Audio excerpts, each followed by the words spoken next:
Good morning mga manong friends. Ngayon po ay unang araw natin ng paglalamob. Buti na lang meron tayong napagtanungan kung paano gagawin. So bago ako umalis, nakapagtanong ako. Thank you kay Toto. Shout out doon sa kapitbahay ko na isa ding rider ng lalamob. So ngayon ang dala natin ay kotse, 200 kgs. So mayroon tayong pipick upin dito lang sa may malapit sa amin, Batasan Hills. Papunta na tayo, so abangan natin kung ano yung exciting, sobrang exciting ng mga kaganapan. At papunta to ng, saan nga ba yun? Muntinlupa.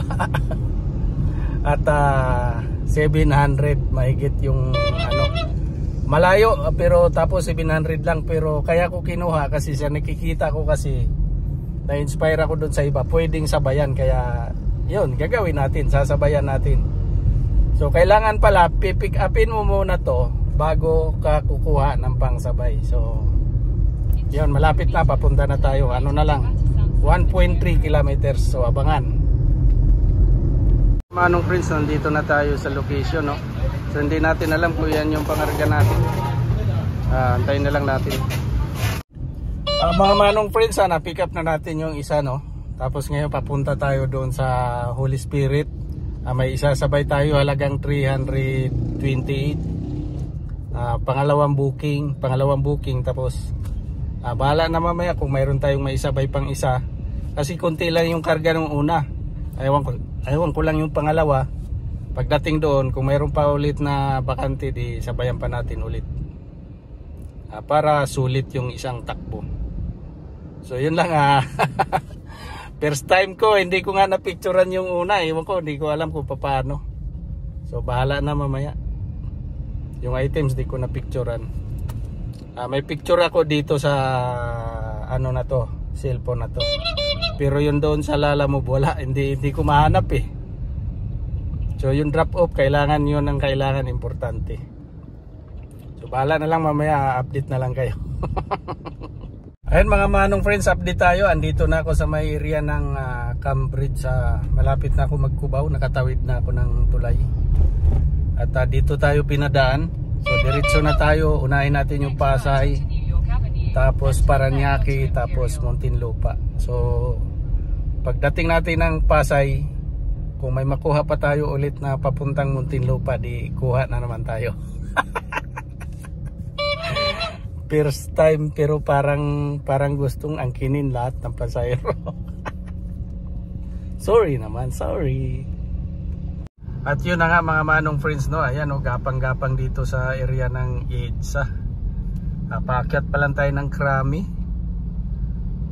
So, okay lang yan, at least mayroon tayong ano, ma-enjoy man lang natin yung ating vacation. Kasi nga kaya ako nag-Lalamove. Galing na po ako sa taxi noong araw. Galing na ako sa Grab noong araw din. Bagong-bago pa lang yung Grab. Yung Grab pa lang ang nanliligaw sa mga taxi driver. Sila mismo yung pumupunta sa aming garahe noon, sa Rino Taxi. At nagpapalibre pa sila ng cellphone. Tapos galing na rin ako sa Grab Express. Nung bago itong kotse na to, bago namin nakuha, pinaano ko kaagad sa Grab Express. So ako rin ang naka-Virgin. At ito ngayon, ang gusto kong subukan naman, naka-Grab na to pero may driver. So ang sabi ko, para ma-experience ko, ibahin ko naman. Kasi bihira naman siyang bumiyahe. Sabi ko, Lalamove naman ang tirahin ko. Kung ano ba talaga ang experience sa Lalamove. At yun na nga. Narinig yung tunog, Lalamove yan. At yun na nga mga manong friends, unang drop, Pasay. Yung 328, binayaran tayo ni sir ng 400. So ang binigay niya ay 500. At nanghingi na lang siya ng 100. So ito,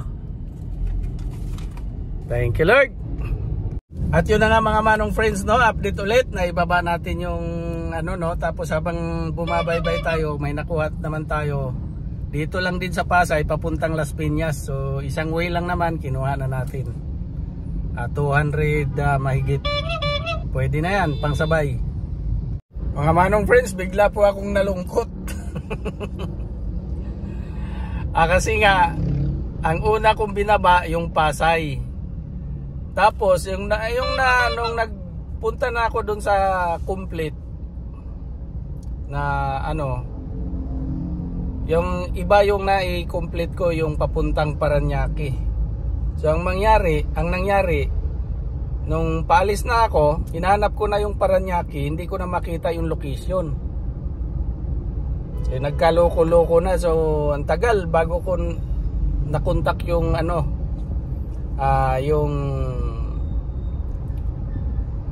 yung sender nung papuntang Parañaque. Ito nga, papunta na tayo sa Parañaque, pero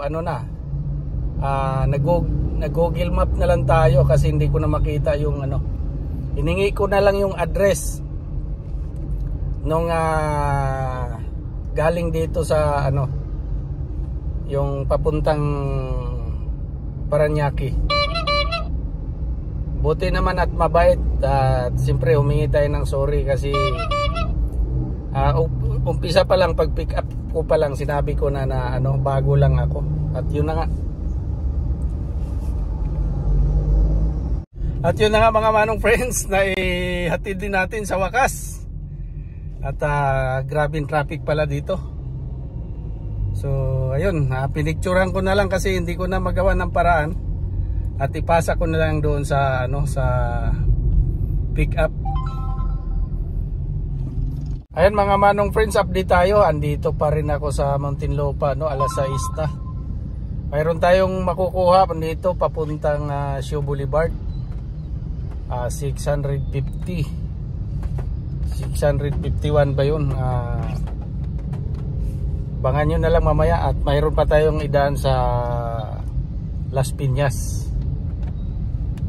At yun na nga mga manong friends, so nadismaya ako dahil pagdating ko doon sa may Shaw Boulevard, may nakuha sana ako papunta dito sa amin mismo sa Fairview.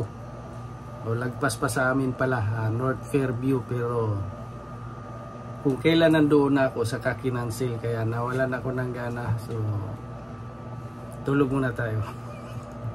Bukas na lang.